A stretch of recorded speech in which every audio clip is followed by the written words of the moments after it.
32 years later, nothing about this 1990 statement has changed. Published in the International Journal of Health Services, we read, in the absence of effective federal regulation, the meat industry uses hundreds of animal feed additives, including antibiotics, tranquilizers, pesticides, animal drugs, artificial flavors, industrial wastes, and growth-promoting hormones with little or no concern about the carcinogenic and other toxic effects.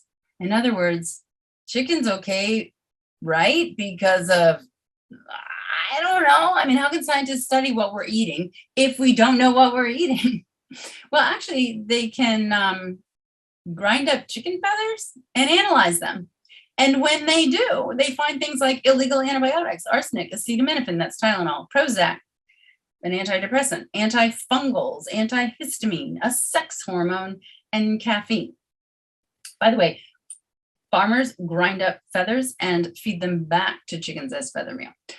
Waste not, want not. What else was in those feathers? That's enough. That's enough. But seriously, if you look at this, it's like, I get it. If the chickens feel like they have a headache or they're depressed or their libido is low, you know, I get it. All right. Poop and bugs. You need more reasons? Most people don't realize that meat contaminated with viruses, parasites, and bacteria is entirely legal to sell in the United States. Oh yeah, your meat is packaged with poop and all the critters inside of poop. Yeah, you know that okay, so we slaughter like 1 million chickens a minute or something insane like that. Don't quote me on that one, but it's crazy high like that. And then they throw the headless little body into the carcass into a big vat of water to cool it. And then like stuff floats out like intestines and poop and some blood. So, you know, when you open a package of chicken and like the juices flow out, you're like, oh, this is gonna be a juicy chicken. No, that's the fecal soup that the carcass was floating in, just in case you didn't know. All right.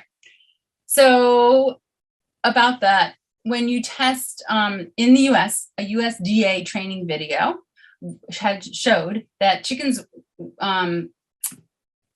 they were okay.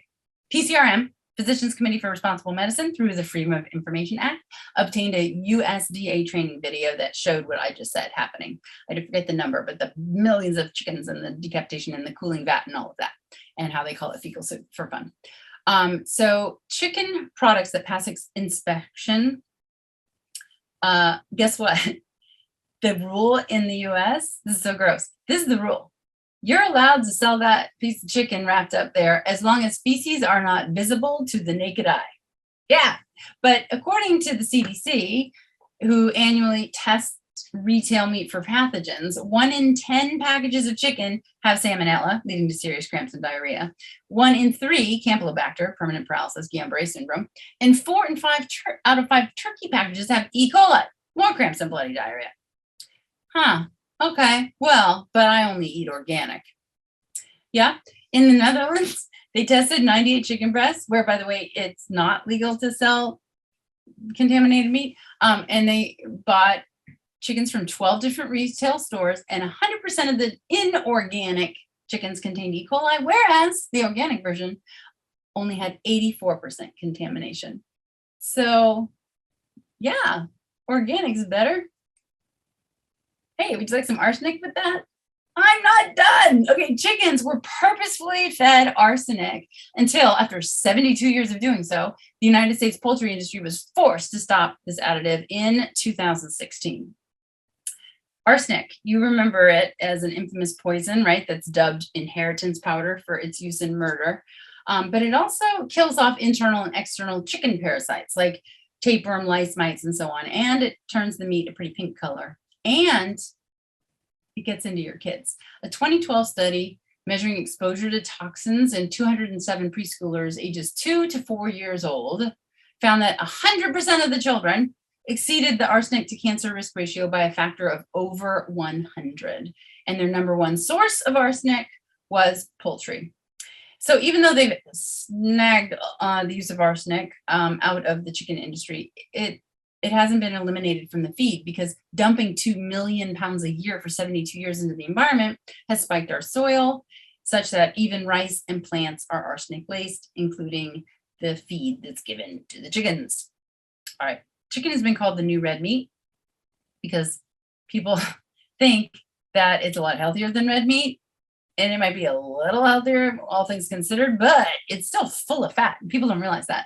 One breast with the skin is 36% fat. Okay, so every bite you take with the skin on it from the chicken breast, I'm not even talking thighs, people, is like a third of what you're gushing out into your mouth is pure, saturated, bad for you, gonna kill you fat. A skinless breast is still 19% fat. Look at this study. 35,000 women followed for 8 years. Nobody had breast cancer when they started. 1,850 had breast cancer when they ended. And then they compared who got breast cancer to no meat consumers. Consuming red meat increased breast cancer by 41%, processed meat 39%. Oh, and there it is, chicken by 22%. I see, doc. So no chicken.